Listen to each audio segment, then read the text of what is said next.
है दोस्तों, चलिए तो आज का हमारा नया टॉपिक क्या है, phase lock loop control of DC drive. देखिए फेज लॉक लूप के बारे में अभी हम लोगों ने बात कर लिया है। अब हमारा नेक्स्ट टॉपिक क्या है, फेज लॉक लूप यानी फेज लॉक लूप कन्वर्टर का यूज करके कैसे हम लोग डीसी ड्राइव के मोशन पे इसकी स्पीड को कंट्रोल करेंगे। देखिए आगे की बात करते हैं। तो जैसे कि मैंने यहाँ पर क्या लगाया, डीसी ड्राइव लगाया यानी डीसी मोटर मैंने लगा दिया। अब डीसी मोटर के साथ मैंने क्या लगा दिया, इसको कपल करके मैकेनिकली यहाँ पर मैंने एक लगा दिया क्या, स्पीड इनकोडर।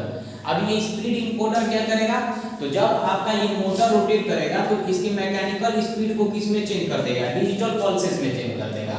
अब जैसे ही ये डिजिटल पल्सेस में चेंज करेगा तो ये इसको पकड़ेगा और फिर इसको क्या कर देगा, फीडबैक कर देगा किसके पास, फेज डिटेक्टर के पास। अब फेज डिटेक्टर में आपका क्या होता है, दो सिग्नल जाता है यानी दो सिग्नल जाता है और दोनों का फ्रीक्वेंसी डिफरेंट होता है। अब डिफरेंट कब होगा, डिफरेंट नहीं होता है, डिफरेंट कब हो जाता है, जब आपका क्या होता है कि जैसे ही आप सिग्नल यहाँ से डिफरेंस सिग्नल देते हैं तो डिफरेंस सिग्नल का कुछ अपना फ्रीक्वेंसी होता है। क्या होता है, कुछ अपना फ्रीक्वेंसी होता है जिस पर आप क्या कर रहे हैं, मोटर को रोटेट करवाना चाह रहे हैं, एक डिजायर्ड स्पीड चाहते हैं। तो ठीक है, तो एक डिजायर्ड फ्रीक्वेंसी दिए, क्योंकि मोटर की स्पीड जो होती है वो फ्रीक्वेंसी पर तो डिपेंड करेगी। क्यों, क्योंकि फ्रीक्वेंसी और वोल्टेज का इक्वेशन जो होता है वहां पर क्या होता है, आपका ये फेज लॉक लूप में क्या होता है, फेज लॉक लूप जो होता है तीन पार्ट से बना होता है। एक आपका क्या होता है, फेज डिटेक्टर, लो पास फिल्टर और एक एम्पलीफायर होता है। और एक आपका क्या होता है, ऑक्सीलेटर लगा होता है, वोल्टेज कंट्रोल ऑक्सीलेटर लगा होता है। तो वहां पर आपका क्या होता है, इन दोनों का मैक्सिमम क्या होता है, मेन ऑपरेशन होता है, जो कि क्या होता है, कंपेयर करने के बाद एक रिजल्टेंट आपके आउटपुट वोल्टेज को जनरेट करता है। अब ध्यान दीजिएगा, मैंने पिछला क्लास में बताया था आपका फेज लॉक लूप के बारे में, पिछला वाला लेक्चर देखिएगा फिर आपको समझ में आएगा। अब ध्यान दीजिएगा, यहाँ पर क्या हुआ कि जैसे ही क्या हुआ वहां से क्या किया, स्पीड इनकोडर क्या किया, आपके क्या किया, मैकेनिकल स्पीड को किस में चेंज कर दिया, डिजिटल पल्सेस में चेंज कर दिया। और डिजिटल पल्सेस को फीडबैक कहां कर दिया, आपके फेज डिटेक्टर के पास। अब यहाँ पर क्या होगा कि आपका एक रेफरेंस इनपुट फ्रीक्वेंसी होगा। अब ये क्या करेगा, फेज डिटेक्टर आपके दोनों फ्रीक्वेंसी को क्या करेगा, कंपेयर करेगा। क्यों कंपेयर करेगा, क्योंकि आप क्या चाहते हैं कि आपने यहाँ पर कुछ रेटेड वैल्यू पर वोल्टेज और फ्रीक्वेंसी की वैल्यू आपने अप्लाई किया और आप चाह रहे हैं कि जो ये मोटर है जिसका स्पीड जो है 500 आरपीएम होना चाहिए। तो 500 आरपीएम किस पे डिपेंड करेगा कि यहाँ से आपने कितना सप्लाई दिया है। तो क्या करेगा कि आप चाहते हैं कि 500 आरपीएम, तो उसी से 500 आरपीएम में जब ये मोटर का स्पीड होगा तो इसमें स्पीड इनकोडर ने क्या किया कि इस 500 आरपीएम स्पीड को डिजिटल पल्सेस में चेंज कर दिया और इसी डिजिटल पल्सेस को फिर से कहां फीडबैक कर दिया, फेज डिटेक्टर के पास। अब ये फेज डिटेक्टर क्या करेगा, अगर इन दोनों का वैल्यू सेम रहा तो एरर सिग्नल क्या हो जाएगा, जीरो हो जाएगा। लेकिन इन दोनों के बीच में कुछ डिफरेंस आएगा तो क्या करेगा, ये एरर सिग्नल जनरेट करेगा। अब ये एरर सिग्नल कहां जाएगा, लो पास फिल्टर के पास जाएगा। अब ये लो पास फिल्टर मैंने पिछला क्लास में बताया कैसे काम करता है।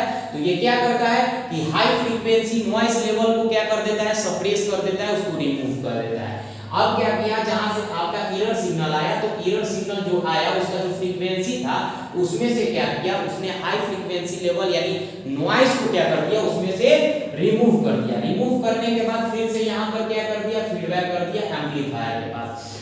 अब कहां एम्पलीफायर के पास किया, मान के चलिए आपका एरर सिग्नल का वैल्यू बहुत कम है तो वो तो आपका ये जो कन्वर्टर है उसको क्या करेगा, कन्वर्ट करेगा, लेकिन मोटर तो सेंस नहीं कर पाएगा। तो मोटर को सेंस कराने के लिए हम लोग क्या कर देते हैं कि एम्पलीफायर लगा देते हैं। अब ये एम्पलीफायर क्या करेगा, उस लो वैल्यू को एक डिजायर्ड वैल्यू पर क्या कर देगा, चेंज कर देगा।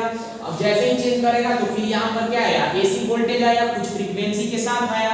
तो इस सिग्नल को किस में चेंज कर देगा, कन्वर्टर। यहाँ पर हम लोगों ने कन्वर्टर लगाया यानी रेक्टिफायर लगाया। अब ये क्या करेगा, इस एसी को किस में चेंज कर देगा, डीसी में चेंज कर देगा। क्यों कर देगा, क्योंकि आपका यहाँ पर डीसी मोटर लगा हुआ है।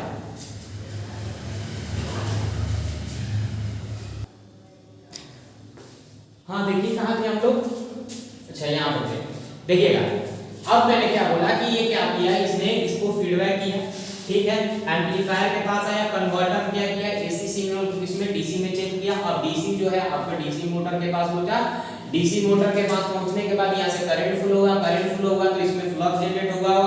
अब ये आर्मेचर का फ्लक्स और यहाँ पर कहीं आपका फील्ड वाइंडिंग लगा हुआ है, इस फील्ड वाइंडिंग का फ्लक्स एक दूसरे के साथ क्या करेगा, इंटरेक्शन करेगा और एक टॉर्क डेवलप करेगा। अब ये टॉर्क क्या करेगा, मोटर के आर्मेचर को स्पीड को क्या करेगा, मोटर को क्या करेगा, रोटेट कराएगा। रोटेट कराने के बाद फिर से ये क्या करेगा, अब इसके साथ स्पीड इंपोर्टर लगा है तो आपने वोल्टेज लगाया था कितना पर कि आप मेरा 500 वोल्ट पे चलना चाहिए, 500 आरपीएम पे चलना चाहिए। लेकिन क्या होगा कि अब क्या होगा कि ये 500 को ना चल के 400 को चला, तो 400 को चला तो मतलब इधर कितना का आया 100, तो 100 का आया, ये तो पता है आपको। लेकिन अब उसको हमको वहां पर क्या करना है, इधर सिग्नल जनरेट कराना है, तो कैसे होगा, तो इसी में मैंने एक feedback close loop control system आप लोगों ने पढ़ा होगा, चाहे मैंने पीछे भी पढ़ा बताया था फर्स्ट लेक्चर में ही इलेक्ट्रिक ड्राइव पे। तो क्या किया मैंने यहाँ पर एक स्पीड इनकोडर लगा दिया, स्पीड इनकोडर ने इस स्पीड को क्या कर दिया, डिजिटल पल्सेस में चेंज कर दिया। अब ये डिजिटल पल्सेस फिर से यहाँ पर फीडबैक हो गया आपका फेज डिटेक्टर के पास। अब क्या होगा कि जो आपने 500 आरपीएम के लिए वहां पर वोल्टेज लगाया था, सिग्नल लगाया था, वो 500 आरपीएम पे नहीं रोटेट कर रहा है, 400 आरपीएम पे रोटेट कर रहा है। तो यहाँ पे 100 आरपीएम का क्या होगा, मतलब 400 आरपीएम का सिग्नल जाएगा। सिग्नल जाने के बाद यहाँ पर 500 आरपीएम का आपने सिग्नल दिया था, लेकिन यहाँ से फीडबैक कितना हो रहा है, 400 आरपीएम का, यानी 100 आरपीएम के क्या करेगा, ये सिग्नल क्या करेगा, एरर सिग्नल जनरेट करेगा, एरर सिग्नल जनरेट करेगा या ईवी वोल्टेज बोलिए। अब ये ईवी वोल्टेज लो पास फिल्टर में जाएगा, यहाँ से फिर से वही प्रोसेस जो मैंने बताया क्या करेगा, तो हाई नॉइस लेवल को सप्रेस कर देगा, रिमूव कर देगा, देन ये एम्पलीफायर के पास जाएगा, एम्पलीफायर अपना काम करेगा, कन्वर्टर अपना काम करेगा, और इस प्रकार से आपका एक क्लोज लूप फॉर्म होगा। और इस प्रकार से जो है इस डीसी मोटर की स्पीड को और आसानी से डीसी ड्राइव की आसानी मोशन को आसानी से हम लोग क्या कर लेंगे, कंट्रोल कर लेंगे। उम्मीद करता हूँ आपको समझ में आया होगा। मिलते हैं नेक्स्ट लेक्चर में, आज के लिए इतना ही, थैंक यू।